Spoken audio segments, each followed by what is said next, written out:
Is the moment that header of the National Review and a Fox News contributor as well. What we're now learning about that comment, which was it was a response to a question, that's why it was off script, but that it was not sort of discussed, that administration officials were taken aback when they heard him say that because they knew what has now happened, that it was going to box him in a bit on that red line issue. Rich?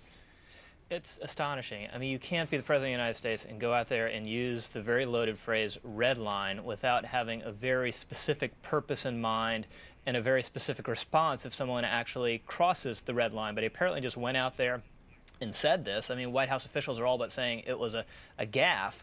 But, you know, he repeated it, and other people in the administration repeated it. Now, the initial statement had that qualifier, that very technical qualifier, a whole bunch. Right. But in subsequent statements, they left the qualifier out. So this is really appalling because it exposes the undermines the credibility of the United States in the starkest way possible when very dangerous people around the world take notice of this kind of thing, including Iran. Yeah, and a big picture question for you, Kirsten. We were talking about this morning in terms of, you know, there was so much talk about the Bush doctrine, you know, and what it was, right? So what is the Obama doctrine? Because you look at the action that was taken in Libya, and then you look at Syria and what the president has said about Syria, and what we've been promised was the impending fall of Assad in Syria for such a long time. What's the motive here? Where are we going?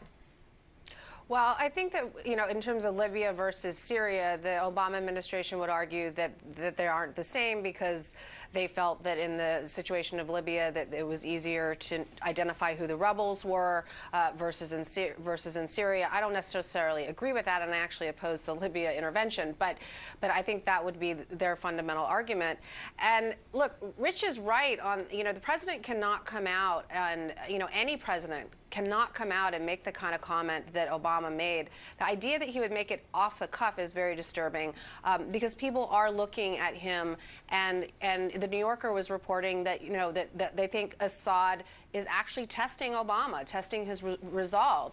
And so for the president to come out and say this and not to have a plan ready to go if that line is crossed is sending a very bad message to the world. Well, it's said that there's only one other country, Rich, that does not want to see Assad fall, and that's Iran. They have to be watching our moves very closely here as well.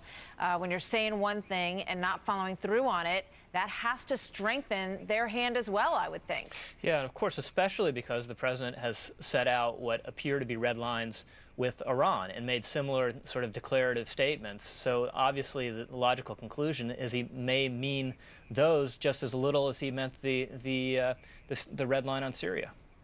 So, Kirsten, where does he go from here? You know, and if his argument is weakened in terms of his international credibility, and, you know, you think back to the original statements of candidate Obama and then President Obama wanting to improve our relationships around the world, that notion is brought into question when you see how this is being handled.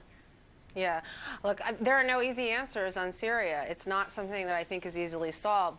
But like I said, if the president is going to come out and say that there's a red line that can't be crossed, I really don't think he can walk that back, unfortunately.